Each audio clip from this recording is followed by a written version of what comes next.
자, 일단 제가 중요도가 낮다고 한 문제에서 의문사항이 있으면 그냥 패스하세요.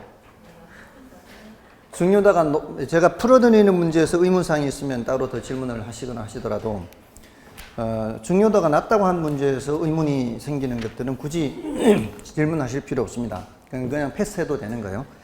그러니까 우리가 문제를 풀면서 점검을 해야 될 게 내가 요 개념을 알고 있는지 모르고 있는지 이걸 이제 점검하는 거지 않습니까? 근데 그 개념들이 정말 중요한 것도 있고요. 그냥 스쳐 지나가는 그냥 흘려보내야 되는 그런 개념들도 있습니다. 근데 여러분들이 이게 중요한 개념인지 그렇지 않은 개념인지를 잘 모를 수 있지 않습니까? 근데 중요도가 낮은 문제에서 나올 때는 그냥 버려버리시라고요. 근데 제가 풀어드리는 문제에서 그런 게 생기면 일단은 질문하십시오. 그렇다고 해서 모두 다 중요한 건 아니지만 의문사항이 생길 때는 바로바로 질문하는 게 상책이에요. 지난번에 누가 질문하셨죠? 분명히 지금 여기 출제 오류에 해당하는 것들이 있어요. 왜냐면은 실전에서도 출제 오류가 있지 않습니까? 실전에서도 출제 오류가 있는데 이런 문제집에서는 더더욱 더 그렇죠. 아무튼 그런 경우도 있단 말이에요. 실전에서도 그런 게 있는 반면에 하물며 이런 예상 문제집에서는 더더욱 그럴 수 있지 않습니까? 그러니까 고민하지 마시고 고민하면 고민하는 만큼 여러분들 손해예요. 시간 낭비라고. 그러니까 지난번에 전화번호 알려드린 거예요. 시간 낭비하지 마시고 바로 질문하시라고. 자, 아무튼 자 이제 13번이죠. 13번부터 보겠습니다.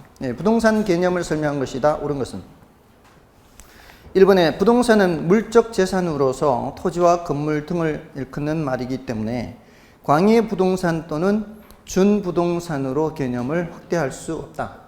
개념을 확대할 수는 있죠.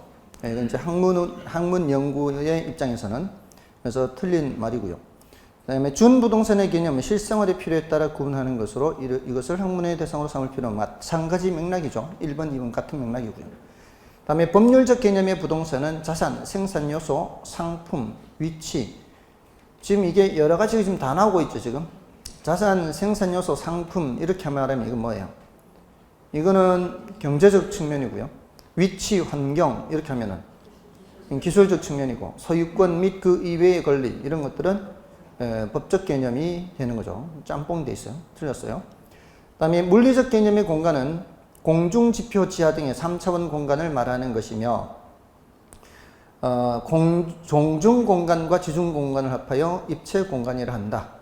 요거는 이제 옳은 표현이라 볼 수 있죠. 우리는 이제 기술적 또는 물리적으로 보면은 공간을 보는 거죠. 3차원 공간을 보는 거예요. 그리고 공중공간과 지중공간 합해서 입체공간이다. 이렇게 표현할 수 있습니다. 다음에 부동산을 토지와 정착물이라고 할 때 정착물이란 주택, 상가, 울타리, 경작, 수확물 등 토지의 부가가치를 더한 계량물을 말한다. 자, 이게 일단 틀린 게요. 괄호 속을 보지 마시고요. 괄호 속 보지 마시고 주택, 상가, 울타리는 정착물 맞죠? 경작, 수확물이라는 게 뭐야? 수확물이요. 수확은 거두어 들인 거잖아요. 거두어 들였다는 것은 토지로부터 분리가 됐다는 얘기죠. 그럼 뭘 얘기하는 거예요? 동산을 얘기하는 거죠. 근데 괄호 속에 왜 사족을 달았는지 모르겠어요. 이게 기출문제에 이렇게 출제됐었거든요. 예컨대 벼라고 해요, 벼. 여러분들은 벼를 어떻게 해요? 벼가 뭘 말하는 것 같아요? 벼는 뭘 말하는 것 같아요? 벼는 땅에 뿌리를 받고 자라는 상태를 벼라 그래요? 아니면은 딱 제거한 상태를 말해요? 탈곡한 상태를 말해요? 다 똑같다고 생각하십니까? 제가 어릴 때 들었던 용어, 그냥 어른들이 농사 지으면서 하는 용어로는 달라요. 벼는 자라고 있는 상태예요. 그 다음에 이걸 추수를 하게 되면 뭐 어떻게 해요? 이게 달라요. 이게 벼가 아니고요. 이때는 나락이라고 하면은 저걸 한 거예요. 탈곡한 거예요. 탈곡하면 나락이라 그래요. 그죠? 아직 껍질까지는 아는 상태. 그게 다 달라요, 개념이. 그러니까 이걸 출제한 사람이 그걸 정확하게 알고 표현을 했는지 모르겠는데 제가 알기로는 벼는 땅에 뿌리를 받고 있는 상태거든요. 그죠? 근데 경작 수확물 하면 이게 서로 말이 안 되잖아요. 그죠? 제가 봤을 때는 이게 출제할 당시에 괄호 속과 관계없이 이미 틀린 문장이에요. 경작 수학물이 동산이기 때문에. 그죠? 근데 이걸 벼라고 하나 싶어요. 그러니까 요거는 조금 뭐 문제가 있을 요게 만약에 문제가 됐다면은 이게 좀 논란 여지가 있지만 이거와 관계없이 앞에서 이미 틀렸어요. 경작 수학물에서 벌써 틀린 거예요. 그래서 제가 이런 것도 보면서 이게 뭐 어차피 틀린 지문 되니까 이건 이신성감은 아니죠. 어차피 틀린 지문이니까. 근데 이 개념들을 이렇게 제대로 알고 하는 건가? 제가 알기로는 아닌 것 같거든요. 벼라고 하면은 땅에 붙어 있는 상태로 인정을 하는 건데 아무튼 그렇습니다. 5번의 앞부분 때문에 틀린 거예요. 경작 수학물은 뭐다? 동산이다. 토지로부터 제거가 된 것이기 때문에. 그래서 정답은 4번인가요? 다음에 14번은 정착물에 관한 다음의 서술 중 옳지 않은 것은 1번의 정착물이란 토지나 건물 등에 부착되어 지속적으로 사용됨이 사회 경제적으로 타당하다고 인정되는 물건을 말한다. 지속적으로 사용되어야 되죠. 여기도 토지나 건물 등에 이렇게 하면은 이거는 우리 정착물을 말하는 게 아니에요. 여기서 뭐를 빼야 돼요? 건물 등을 빼야 되죠. 건물 등을. 우리 민법상 정착물은 어디에 붙어 있는 거예요? 토지에 붙어 있는 거예요. 그러니까 지금 이런 것들이 만약에 실전에 이렇게 나오면 다 이신성감이 될 수 있다는 거죠. 뭔 뜻인지 아시겠죠? 그러니까 우리 민법상 정착물을 말하는 건지 쟤네들이 말하는 픽스처를 말하는 건지가 불분명하잖아요. 그러니까 실전에는 이렇게 나올 가능성은 없다는 거예요. 한 번도 실전이 그렇게 나온 적은 없어요. 그래서 거기도 건물 등을 빼면 좋겠고요. 그 다음에 도로, 교량, 지붕, 담장, 가식, 중해수목, 울타리 등은 토지의 일부인 종속정착물에 해당한다. 자, 거기 아까 가시계 수목 했었죠. 가시계 수목해서 요거는 이제 동산으로 취급하는 거지 않습니까? 그래서 2번은 틀렸고요. 다음에 3번에 토지의 일부가 된 물건은 토지 매매 시 토지와 함께 매수인에게 양도되며 이건 뭐예요? 종속정착물이죠. 토지의 일부로서의 정착물은 종속정착물이에요. 매년 경작의 노력을 요하지 않는 나무나 다년생 식물이 대표지다. 이런 것들은 다 종속정착물이다. 이렇게 볼 수가 있죠. 다음에 4번에 건물 명인 방법을 구비한 수목이 집단 소유권 보존 등기된 임목 권원에 의하여 타인의 토지에 재배되고 있는 농작물 권원에 의하든 권원에 의하지 않든 농작물은 모두 다 독립정착물이라고 그랬죠. 이거는 토지와는 독립하여 거래의 객체가 될 수 있다. 이건 독립정착물이니까요. 다음에 5번은 아예 삭제하십시오. 보지 마십시오. 5번은 아예 이거는 픽스처 얘기하는 거거든요. 픽스처 얘기하는데 지금 안 맞아요. 지금 위에 거하고 밑에 거하고. 그러니까 5번은 아예 삭제하는 게 좋습니다. 넘어가셔서 15번도 5번 지문은 삭제하세요. 15번도 5번 지문은 삭제하시고요. 이거는 다 픽스처예요. 픽스처 얘기하는 겁니다. 자, 다음 16번부터 26번까지는 이거는 10분의 0이에요. 16번부터 26번까지는. 지난 10년간 한 번도 출제가 안 됐어요. 정확하게 말하자면 12분의 0이에요. 12분의 0. 12년간 출제가 안 됐어요. 이게 뭔가 부동산 속성에 대한 거예요. 부동산 속성에 대한 건데 18회 때 마지막으로 출제가 됐어요. 그러니까 원래 출제되면 이제 13년 만에 출제가 되는 거예요. 근데 부동산 속성에서 공간성이 제일 중요해요. 그 다음에 이제 위치성이고요. 그나마 그 중에서 공간성이 출제가 됐던 거예요. 위치성은 지문으로 뭐 한 번 정도 언급되는 정도예요. 그러니까 요 두 개 정도인데 이제 거기에 조금 더 초점을 맞춰서 몇 개를 좀 풀어보겠습니다. 자, 일단은 16번을 보시면은 그 16번은 부동산의 본질적 가치, 이게 속성을 말하는 거거든요. 원래 그 물건이 갖고 있는 성질을 본질적 가치 이렇게 표현해요. 속성이라는 말이 속한 성질이라는 뜻이잖아요. 원래 그 물건이 갖고 있는 성질. 그걸 속성이라고 그래요. 그러니까 특성과는 좀 다르죠. 특성은 구별되는 성질이 특성이잖아요. 그러니까 인간의 속성하고 인간의 특성하고 이렇게 하면은 인간의 특성은 뭐가 되는 거예요? 다른 동물과 다르게 생각한다. 인간은 그렇게 생각하죠. 원숭이도 지가 생각하고 있다고 생각할 수 있어요. 그럼 얘네들도 말한다는 얘기예요. 생각도 하고 환심을 사기 위해서 바나나도 갖다 주고 거짓말도 하고 이거는 인간의 특성이 아닐 수도 있어요. 어쩌면. 그죠? 인간의 특성을 다른 걸로 얘기해야 돼. 만약에 이게 사실이라면. 인간의 특성은 뭐가 있을까요? 글을 쓰죠. 글을 쓰는 동물은 인간밖에 없지 않나요? 이런 게 특성이라면 특성이죠. 만약에 그렇다면은 아무튼 근데 속성이라고 할 때는 말하는 거, 생각하는 거 이건 다 속성이에요. 원래 그 물건이 갖고 있는 성질이니까. 그러면 원숭이도 말하고 생각하고 다 할 수 있어요.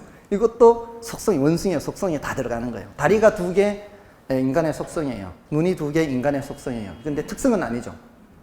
원래 그 물건이 갖고 있는 성질이라면 전부 다 뭐예요? 속성이라고 하는 거예요. 그러니까 그런 속성에서는 자연도 있고 환경도 있고 자산도 있고 다 있어요. 이런 성질들을 다 얘기하면은 그냥 그건 속성이에요. 근데 그 중에서 공간성이 제일 그나마 중요하다 이 말이죠. 자, 아무튼 대상부동 그 속성, 본질적 가치란 말이 그거예요. 속성, 원래 갖고 있는 그 물건이 원래 갖고 있는 성질. 그래서 1번에 대상부동산의 전체 가치는 해당 부동산을 구성하고 있는 개별 공간 가치 합이라고 볼 수 있다. 그는 이제 공중공간, 지하공간, 지중공간 그걸 말하는 거예요. 맞는 말이고요. 다음에 부동산은 3차원적 입체공간으로 구성되어 있으며 개별 공간별로 별도의 권리 이익이 존재하므로 하나의 물건일지라도 복수의 가격이 성립할 수 있다. 그렇고요. 다음에 공중권이란 타인의 방해 없이 공중공간을 사용수익 처분할 수 있는 배타적 권리로서 용적률 인센티브 제도, 개발권 양도 제도 등은 공중공간 활용 방안에 해당한다. 그렇죠. 이게 용적률 인센티브가 뭐예요? 뭐 녹지 공간을 확충하거나 또는 그 공개 공지를 많이 제공하거나 이러면 용적률을 올려주죠. 또 개발권 양도 제도, 이거는 우리나라에서 시행하고 있지는 않지만 개발이 제한된 지역 내 토지 소유자에게 개발권을 줘서 이게 양도될 수 있도록 하는 거죠. 모두 다 공중공간을 활용하는 거예요. 다음에 4번에 지하에 미채굴된 광물 자원은 광업권의 객체로서 토지 소유권의 효력이 미치지 못한다. 이거는 우리나라의 경우는 그렇죠. 우리나라는 지하 매장 광물은 지하 토지 소유권이 미치지 못합니다. 다음에 5번은 이제 좀 중요도는 낮은데 한 번쯤 정도 설명드리는 용어예요. 현장 자원이란 단어. 현장 자원은 사람의 손길이 닿지 않은 상태의 자원을 말해요. 현장 자원.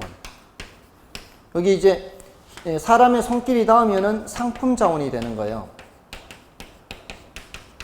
근데 자원이란 단어는 뭐예요? 자원. 자원이라는 단어는 인간의 욕망 충족의 대상이 될 수 있는 물건을 자원이라 그래요. 그러니까 우리가 천연 자원이다, 인적 자원이다, 자원이라는 말을 쓰는 거는 그게 인간의 욕망 충족의 대상이 되는 거예요. 그렇지 않은 것들은 그냥 자질이다, 이렇게 표현하기도 하고요. 근데 현장 자원은 황무지, 산, 강, 바다 그 상태, 그 원래 그대로 있는 상태. 원래 있는 상태 그대로가 현장 자원이에요. 근데 여기에 이제 사람의 손길이 닿으면은 뭐로 바뀔 수 있어요? 농지로 바뀔 수도 있고, 택지로 바뀔 수도 있죠. 자, 이런 것들은 뭐가 되는 거예요? 이런 것들은 상품 자원이에요. 사람의 손길이 닿았죠. 사람의 손길이 닿은 상태예요. 농지, 택지. 그래서 이런 것들은 상품 자원이라고 그래요. 그래서 자연 상태 그대로 현장 자원이 상품 자원으로 자꾸 바뀌어 가죠. 이게 개발이 되면 개발이 될수록 점점 어떻게 돼요? 현장 자원은 상품 자원으로 바뀌죠. 그럼 점점 얘는 어떻게 해요? 부족해지겠죠. 현장 자원은. 그러면은 상대적으로 대체하기가 어렵습니다. 현장 자원을 대체하기는 어렵다는 거예요. 그래서 5번은 틀린 지문이다. 이렇게 볼 수 있습니다. 다음에 그 17번, 18번은 위치와 관련되는 거죠. 17, 18번은 위치와 관련되는데 그중 17번만 좀 풀어보겠습니다. 부동산의 위치에 관한 설명으로 옳지 않은 것은 1번에 부동산의 위치는 절대적 위치와 상대적 위치로 구분하는 바 상대적 위치가 보다 중시된다. 중요한 것은 상대적 위치입니다. 왜냐하면 우리는 계속 변하잖아요. 가치 형성 요인이 변하고 계속 변하기 때문에 어떤 위치가 예전에는 좋지 않았던 곳이 이제 좋게 될 수도 있고요. 좋았던 곳이 좋지 않을 수도 있죠. 이런 것들은 다 뭐가 변하는 거예요? 상대적 위치가 변하는 거죠. 그 다음에 특정 목적물에 도달하는 데까지의 심리적, 시간적, 경제적 부담의 크기를 접근성이라고 하죠. 접근성이 좋을수록 대상 부동산의 위치 가치는 높게 평가된다 볼 수 있죠. 일반적으로는 그래요. 반드시는 아니에요. 반드시는 아닙니다. 접근성이 좋아요. 근데 대체로는 그렇다. 대체로는 접근성이 좋을수록 가치가 어때요? 접근성이 좋을수록 가치는 올라갑니다. 근데 접근성이 좋은데 장례식장의 접근성이 좋아요. 화장장의 접근성이 좋아요. 이러면 안 되잖아요. 혐오 대상이거나 혐오나 또는 그 위험 이런 대상이면 그렇지가 않죠. 혐오나 위험의 대상이면 그렇지 않아요. 이럴 경우는 접근성이 좋을수록 가치는 떨어질 수 있어요. 예외. 대체론이 이렇다. 대체론 일반적으로는. 다음에 또 있어요. 위험이나 혐오의 대상이 아니라도 지나치게 접근성이 좋을 때는요. 지나치게 접근성이 좋은 경우. 이래도 안 좋을 수 있어요. 우리 생활에 필요한 것들이에요. 지나치게 접근성이 좋은 경우. 여기는 이제 도로예요, 도로. 대로 같은 경우, 서로가 아니고 대로 같은 경우에는 차량 통행이 많죠. 굉장히 시끄럽습니다. 엄청난 소음이에요. 그 다음에 시장 안에 주택. 시장이 가까이 있으면 좋겠죠. 가까이 있다 못해서 아예 그냥 시장 안에 주택이 있으면 쾌적성이 많이 떨어질 수 있죠. 별로 안 좋습니다. 저는 여기도 살아봤고 여기도 살아봤어요. 다 살아봤는데 정말 미쳐버려요. 여기 잠이 저절로 깨요. 여기는 잠이 저절로 깨고요. 여기는 일요일날 쉴 수가 없어요.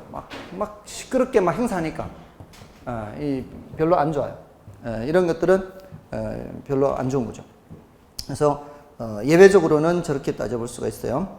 다음에 3번에 일반적으로 거리가 가까울수록 접근성이 좋다고 할 수 있으나 반드시 그러하지는 않다. 이게 바로 그거죠.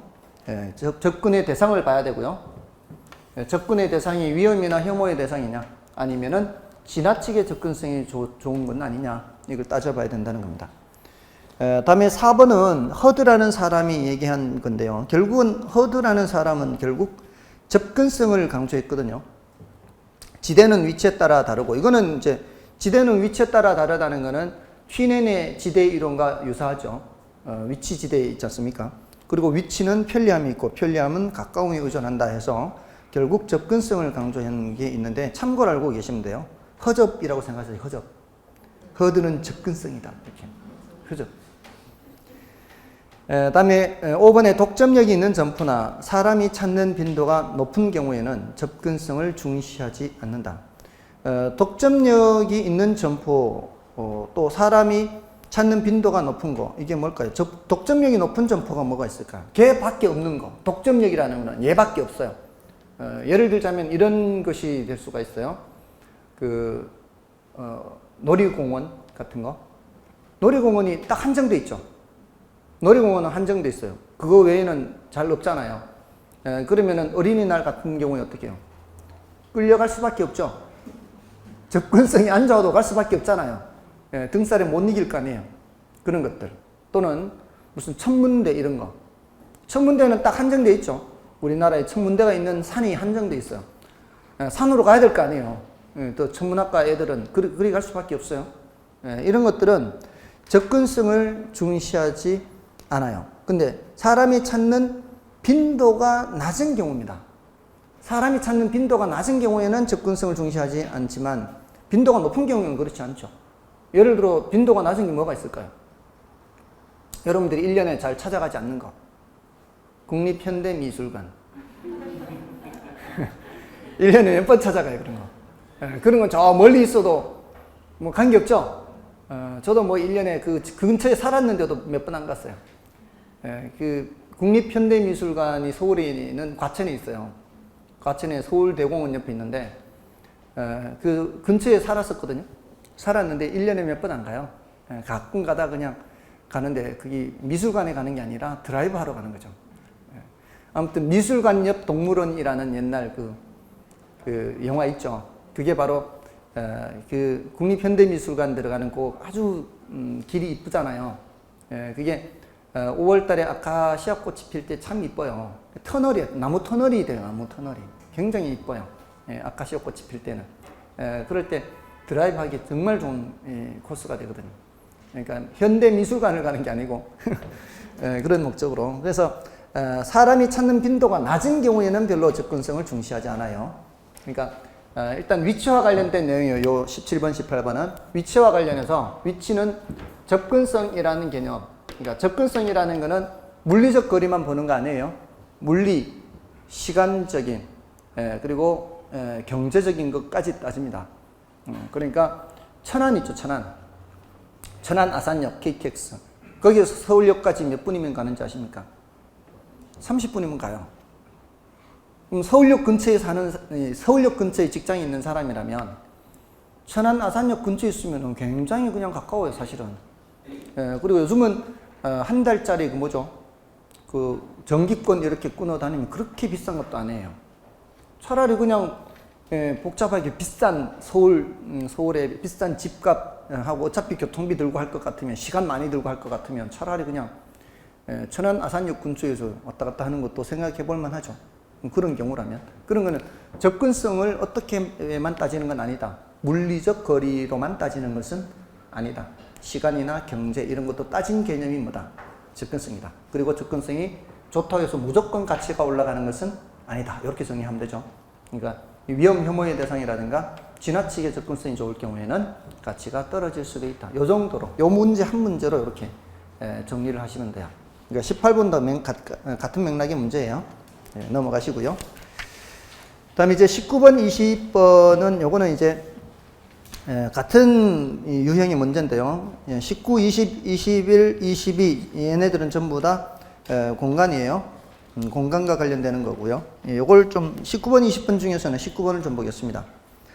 자, 19번의 부동산학의 관점에서 토지 소유권의 공간적 범위에 관한 설명 중 틀린 것은 1번에 토지 지표를 토지 소유자가 배타적으로 이용하여 작물을 경작하거나 건물을 건축할 수 있는 등의 권리를 지표권이라고 합니다. 여기 이제 공중공간과 관련해서 공간성과 관련해서 공중공간, 또 수평공간, 지표죠. 지하공간 이렇게 이제 세 수로 나눈다면 수평공간과 관련해서 이제 지표권 있죠. 이 지표권에 보통 세 가지를 얘기해요. 건물을 건축한다거나 경작을 한다거나 또는 지표수 이용권, 보통 이 세 가지를 얘기해요. 건축, 경작, 지표수, 이렇게 지표수 이용권. 그 중에 지금 토지 지표를 토지에 배타적으로 이용하여 작물을 경작, 건물을 건축 있죠. 한 가지 지금 지표수 이용 여기 이제 빠져 있는 거죠. 다음에 2번에 토지 소유자가 공중공간을 타인의 방해 없이 일정한 고도까지 포괄적으로 이용할 수 있는 권리를 공중권 하죠. 공중권. 공중공간에 대해서는 이제 공중권 이렇게 있죠. 여기는 이제 지하권 이렇게 되겠죠. 이렇게 나누는 것 자체는 어떤 관점에서 보는 거예요? 물리적인 관점 또는 기술적인 관점에서 보는 거죠. 근데 이게 권리 측면을 살펴보는 건 어떤 측면에서 보는 거예요? 법적인 측면에서 살펴보는 거죠. 그래서 2번도 맞고 3번에 토지의 지하에 관한 권리 하나인 광업권은 토지 소유자의 권리로 인정되는 게 아니고 인정되지 않죠. 3번 틀렸고요. 그러니까 이 지하권에는 광물에 대한 거는 포함되지 않죠. 지하수는 포함됩니다. 여러분들 시골에 가면은 상수도 안 들어가는 곳에 그 지압 그 펌프 박아서 이렇게 퍼올리잖아요. 그런 것들. 그다음에 토지 소유자가 지하 공간에서 어떤 이익을 얻거나 지하 공간을 사용할 수 있는 권리, 지하권 그렇고요. 그다음에 국가가 사유지 지하의 일부를 사용하기 위해 구분지상권을 설정할 수 있죠. 이게 이제 구분지상권은 조심해야 되는 게 공중공간에만 설정하는 거 아니죠. 지상 또는 지하의 공간에 다 설정할 수 있죠. 근데 이게 이제 한계심도라는 개념이 있어요. 한계심도라는 개념이 있어서 어느 정도까지는 토지 소유자가 이용할 것 같은 그런 기준이 되는 깊이를 한계심도라 그래요. 이게 경우에 따라 달라요. 서울의 경우에는 20m에서부터 40m까지 달라요. 그러니까 중심 상업 지역에는 이게 40m. 그리고 이제 뭐 농지나 이런 데는 20m 이렇게 경우에 따라 다른데 그 한계심도 밑으로 지하철이 지나가면은 보상해 줄 필요 있어요, 없어요?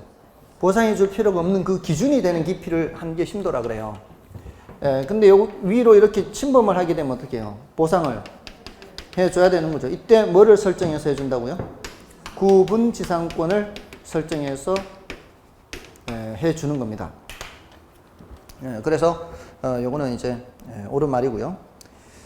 다음에 이제 20번은 여러분 봐주시고 21번 보십시오. 부동산학의 관점에서 토지 소유권의 공간적 범위에 관한 설명 중 옳은 것은 1번에 단위 최적당 공간 가치는 단위 최적이 뭐예요? 최적은 부피죠.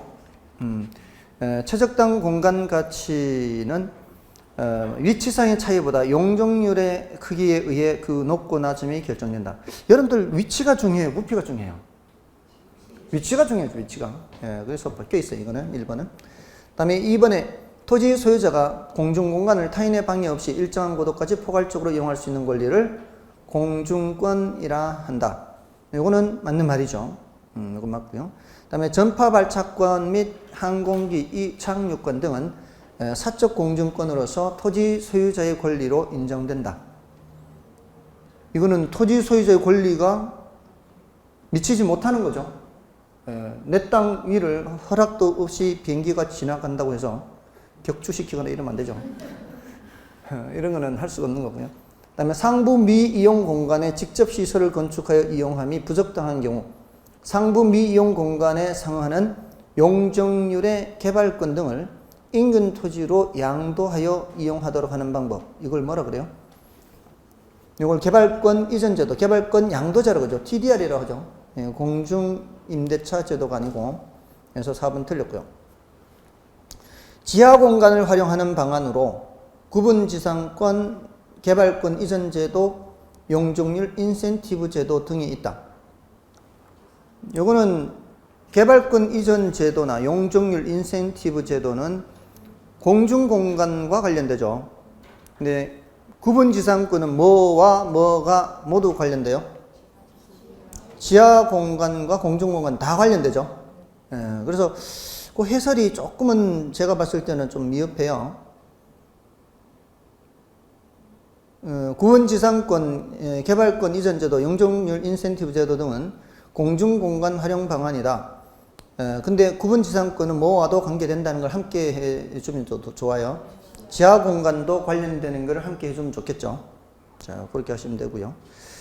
다음에 22번은 그 4번 지문만 체크해 보겠습니다. 4번에 공중공간 활용 방안 중 개발권 이전 제도는 개발 제한으로 인해 발생하는 우발 손실을 정부가 보상하는 건가요? 이건 정부가 보상하는 건 아니죠. 이거는 시장을 통해서 해결하는 방법이죠. 그래서 4번이 틀린 거고요. 다음에 23번부터 26번까지는 전체적으로 다 중요도가 낮아요. 23번부터 26번까지는 전체적으로 중요도가 낮고 중복되는 것도 있으니까 이거는 참고로 보십시오. 참고로 보시고, 자 이제 27번부터는 중요하죠. 27번부터 44번까지는 중요합니다. 자, 그 중에서 이제 27번을 보겠습니다. 부동산의 분류에 관한 다음의 설명 중 옳지 않은 것은 1번 국토의 이용 및 계획에 관한 법률. 좀 법률 이름이 바뀌어 있죠, 지금. 국토의 계획 및 이용에 관한 법률이죠. 뭔가 좀 이상하다 느꼈었는데. 제가 읽으면서 뭔가 좀 이상하다 했는데, 계획이 문제잖아요, 계획을 세워야 뭘 해요? 이용을 하잖아요. 그러니까 국토에, 맞잖아요. 네, 국토의 계획은, 그래서 국계법 하잖아요. 이거 읽으면서 뭔가 좀 이상하다 했는데, 그거였어요, 지금 보니까. 국토의 계획 및 이용에 관한 법률상 용도 지역은 하나의 필지에 중복 지정할 수 없는 반면, 용도 구역이나 용도 지구, 용도 구역은 중첩하여 지정할 수가 있죠. 맞고요. 그 다음에 국토의 계획 및 이용에 관한 법률상 도시 지역은 주, 상, 공, 녹지 지역 등으로 구분되죠. 자, 이렇게. 그 다음에 대지 있죠, 대지. 대지가 지금 대자가 자루형 토지죠. 자루형 토지는 좁은 통로에 의하여 공도의 접속면을 갖는 토지로서 건축 허가를 받을 수 없는 토지이다. 그렇지는 않죠. 건축 허가를 받을 수 없는 것은 아니고요. 그게 어느 정도냐에 따라 다르죠, 사실. 도로에 접속한 면이, 앞에 도로가 몇 미터 도로일 때는 2미터, 또 몇 미터 도로일 때는 또 몇 미터, 이런 식으로 그 접속하는 도로의 너비에 따라서 이게 또 달라지죠. 맞죠? 최소 너비가 2m인가 그렇죠. 최소 너비가 2m고, 그렇습니다. 거기에 따라 다르겠지만, 건축 허가를 받을 수 없는 것은 아니죠. 근데 이게 좀 애매한 게요. 맹지 있죠, 맹지. 맹지 건축 허가 받을 수 있을까요, 없을까요? 받을 수도 있어요. 예외적으로. 통행에 지장이 없는 경우에는 받을 수 있어요. 통행에 지장이 없으면 받을 수 있습니다. 어떤 것이 있을 수 있는가 하면, 공원 안에 도서관이 있어요. 주변에 도로가 없어요. 근데 공원은 이렇게 펼쳐져 있잖아요, 이렇게. 펼쳐져 있으니까 이렇게 울타리 없고 이렇게, 공원 안에 구역에 이렇게 이렇게 사람들 다니게 이렇게 길을 해놓지. 그건 도로가 아니잖아요. 그런 경우에는 도서관 얼마든지 지을 수 있죠. 건물 지을 수 있어요. 건축허가 나는 거죠. 아무튼, 그게 예외적으로 건축허가를 받을 수도 있어요. 무조건 안 되는 건 아니에요. 그러니까 맹지를 하더라도 여러분들이 그걸 잘 보시면은 오히려 가치가 높은 것이 있을 수 있어요. 건물 짓는데 전혀 지장이 없을 수 있는 것들도 있거든요. 예외가 있어요. 그게 건축법 30몇 조 몇 항인가 그 있어요. 그 2항에 보면 1항은 원칙적이고 2항인가 보면은 예외적으로 건축허가를 받을 수 있는 경우가 있습니다. 맹지라고 해서 또 무조건 안 되는 건 아니에요. 그러니까 그런 표현을 쓸 때는 그 법 규정을 정확하게 이제 파악하고 써야 되겠죠. 그러니까 그냥 내버려 두는 게 우리는 상책이에요. 출제자가 잘못할 때까지 기다려가서 잘못하면은 그거 이제 걸고 넘어지는 거죠. 다음에 그래서 3번은 이제 틀렸고요. 4번에 맹지란 사방이 다른 토지에 에워싸여 공도의 접속면을 갖지 않는 토지로서 감가의 대상이 된다. 감가의 대상이 당연히 되죠. 다음에 필지란 등록의 단위가 되는 토지로서 법률적 개념의 토지인 반면 획지는 가격 수준이 비슷한 일단의 토지로서 부동산 활동 및 현상의 단위가 되는 경제적 개념입니다. 그렇죠. 정답 3번이고요. 다음에 이제 28번도 좀 보겠습니다. 자, 다음 토지에 관한 설명 중 옳은 것은 몇 개인가 하고 있는데요. 기억에 건부지죠, 건부지. 건부지는 지상 건축물 등이 있는 토지죠. 지상 건축물이 토지 가치에 영향을 주지 않아요, 주는 거예요. 주는 거죠. 그러니까 건부감가 또는 건부 증가가 나타나는 거고요. 다음에 니은의 맹지는 토지의 어느 한 측면도 공도에 접한 면이 없는 토지로서 건축법상 건축이 허용되지 않음이 원칙이다. 그렇죠. 원칙이다. 이렇게 하면 맞는 말이죠. 아예 안 된다 하기보다는 원칙이다 하는 게 옳은 표현이에요. 그래서 니은은 옳은 거고요. 그다음 디귿의 후보지는 용도 지역 상호 간의 용도 전환 중의 토지로서 반드시 지목 변경을 초래하지는 않는다. 후보지는 이제 반드시 지목 변경을 초래하죠. 근데 중요도는 낮아요. 중요도는 낮아요. 여기에 한 번도 이렇게 질문한 적은 없어요. 실전에 나온 적은 없어요. 우리 이제 대분류상 전환 중이고 소분류상 전환 중이잖아요. 대분류상은 이제 택지지역, 농지지역, 임지지역 이렇게 해서 택지지역, 농지지역, 임지지역. 여기는 다시 주상공 이렇게 하고 여기는 전답과 이렇게 하죠. 이게 후보지의 경우에는 큰 변화예요. 큰 변화. 큰 변화이기 때문에 지목이 바뀔 수밖에 없어요. 건물이 없는 땅에서 건물이 있는 땅으로 바뀌잖아요. 건물이 없는 땅에서 건물이 있는 땅으로 이렇게 큰 변화가 있다면 당연히 이 지목 변경이 있을 수밖에 없죠. 그리고 이행지에서도 농지에서는 이게 지목이 변할 수 있죠. 근데 여기서가 문제죠. 여기서 주거용과 상업용은 이게 모두 다 되죠. 모두 다 되기 때문에 여기에서는 지목이 변경되지 않을 수도 있어요. 여기서는 변경되지 않을 수도 있어서 될 수도 있고 안 될 수도 있다. 이행지의 경우에는. 근데 후보지의 경우에는 반드시 뭐가 변경된다. 후보지의 경우에는 지목이 반드시 변경된다. 이렇게 되는 거죠. 그래서 이것은 틀린 지문이고요. 다음에 리얼의 등기 등록의 단위가 되는 토지로 소유권의 범위와 밀접한 관련이 있는 법률적 개념의 토지는 필지죠. 맞고요. 다음에 등기 능력이 없는 토지로서 법적 소유권은 인정되지 않으나 실질적 이익은 있는 토지를 빈지. 이거는 법적 소유권은 인정되지 않잖아요. 실질적 이익은 있잖아요. 그거는 이제 바닷가죠. 바닷가 빈지. 맞고요. 공간 정보의 구축 및 관리 등에 관한 법률상 지목이 대인 토지에는 주거 용지와 상업 용지가 포함되죠. 맞고요. 정답은 4개죠. 니은, 리얼, 미음, 비읍 4개죠. 근데 4개를 맞추긴 맞췄는데 한 개는 옳은 걸 잘못해서 한 개는 틀린 걸 잘못해서 그렇게 해서도 뭐 맞추면 되는 거죠. 자, 아무튼 그렇고요. 지금 29번에 1번은 조금 전에 말씀드렸던 거예요. 29번의 1번은 이행지란 동일한 용도 지역 내에서 용도 전환 중인 토지로서 반드시 지목 변경을 수반하는 게 아니고 할 수도 있고 안 할 수도 있는 거죠. 그건 확인하고요. 다음에 30번도 좀 보겠습니다. 토지 이용 목적과 활동에 따른 토지 관련 용어에 관한 설명으로 옳은 것은 1번의 부지는 건부지 중 건물을 제외하고 남은 부분의 토지로 건축 법령에 의한 건폐율 등의 제한으로 인해 필지 내에 비어있는 토지. 필지 내에 비어있는 토지는 뭐예요? 공지를 말하죠. 부지는 대택부에서 범위가 가장 넓은 개념이죠. 그 다음에 대지는 공간 정보의 구축 및 관리 등에 관한 법령과 부동산 등기법령에서 정한 하나의 등록 단위로 표시하는 토지. 이 법적 개념으로서 등록의 단위는 뭐예요? 필지죠. 틀렸고요. 그 다음에 빈지는 과거에는 소유권이 인정되는 전답 등이었으나 지반이 절토되어 무너져 내린 토지로서 바다나 하천으로 변한 토지, 물 밑으로 잠긴 토지, 이건 뭐예요? 포락지를 말하는 거죠.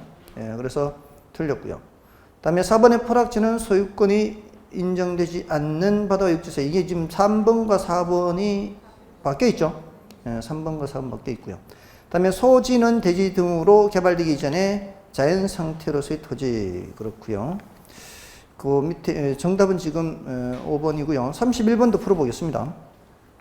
31번 토지 관련 용어의 설명으로 틀린 것, 옳은 것을 모두 고른 것은 여기에 택지 나왔습니다.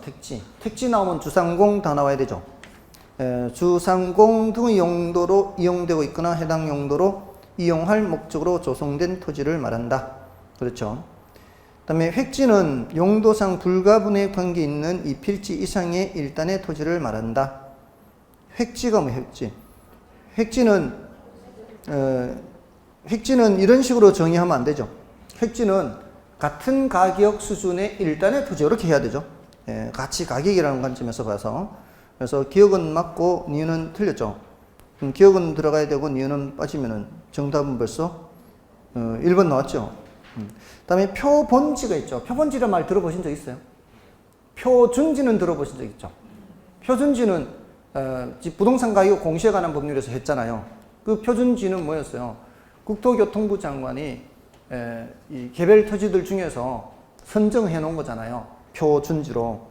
지가 공시를 위해서 해 놓은 거잖아요. 근데 여기는 지금 지가 공시를 위해 가치 형성 요인이 같거나 유사하다고 인정되는 일단의 토지 중에서 선정한 토지. 지금 표준지를 설명하고 있죠.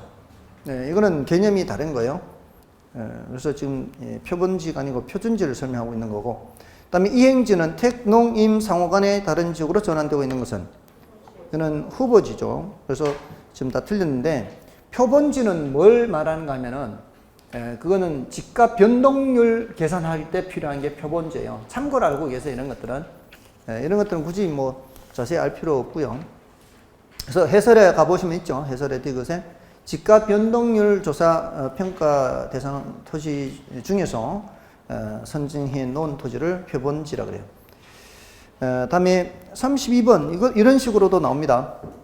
다음 중 공간 정보의 구축 및 관리 등에 관한 법률상 지목에 해당하는 것은 했죠. 이거 28개 지목 있잖아요. 전답 과목, 임광염, 대장, 학도, 철천제 할 때 제방이 있죠. 근데 다른 것들은 저수지, 유휴지, 사찰용지, 선화지는 28개 지목에 해당하는 것은 아니죠. 그래서 정답은 1번이고요. 그 다음에 33번은 여러분이 봐주시고 34번도 볼까요?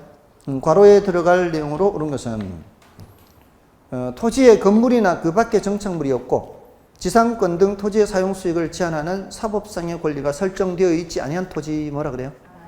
낮이라 그러죠. 그리고 주상공 용지 등의 용도로 사용되고 있거나 이용 목적으로 조성된 토지 하면 뭐예요? 이거는 주상공 단어는 뭐예요? 택지. 주상공 단어는 택지. 다음에 용도 지역 상호 간의 다른 지역으로 전환. 이건 뭐예요? 후보지.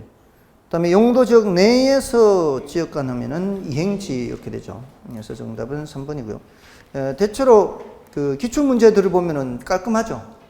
깔끔하고 이제 정답 찾기가 훨씬 더 쉬워요. 보통 따로 이제 강사들이 이렇게 만드는 문제는 조금 더 표현이 좀 생각하기가 좀 어렵고요. 35번도 좀 풀어볼까요? 토지 분류에 관한 설명으로 옳은 것을 모두 고른 것은 기억에 나지는 필지 중 건축물을 제외하고 남은 부분의 토지를 말한다. 이거는 공지를 말하죠. 공지. 그래서 틀렸고요. 부지는 일정한 용도로 제공되고 있는 바닥 토지를 말하며 하천, 도로 등의 바닥 토지에 사용되는 포괄적 용어이다. 이건 맞죠? 가장 폭넓게 사용하는 포괄적 용어고요. 그다음에 그러면 기억은 빠져야 되고 니은은 들어가야 되죠. 기억은 지금 틀렸으니까 빠져야 되고 니은은 옳으니까 들어가야 돼요. 그러면은 4번이 벌써 답이 나왔죠. 디귿을 볼까요? 디귿은 맹지는 타인의 토지에 둘러싸여 도로에 직접 연결되지 않는 한 필지 토지에 맞고요. 필지는 하나의 지번이 붙는 토지의 등록 단위고 후보지는 인위적, 자연적, 행정적 조건에 따라 다른 토지와 구별되는 것으로 가격 수준이 비슷한 일단의 토지. 가격 수준이 비슷한 일단의 토지. 이렇게 표현하면 뭐 이게? 획지가 돼야 되죠. 그래서 틀렸습니다. 다음에 넘어가셔서 이제 36번은 여러분이 봐주시고요. 37번부터 볼까요? 이거는 좀 쉬고 할까요?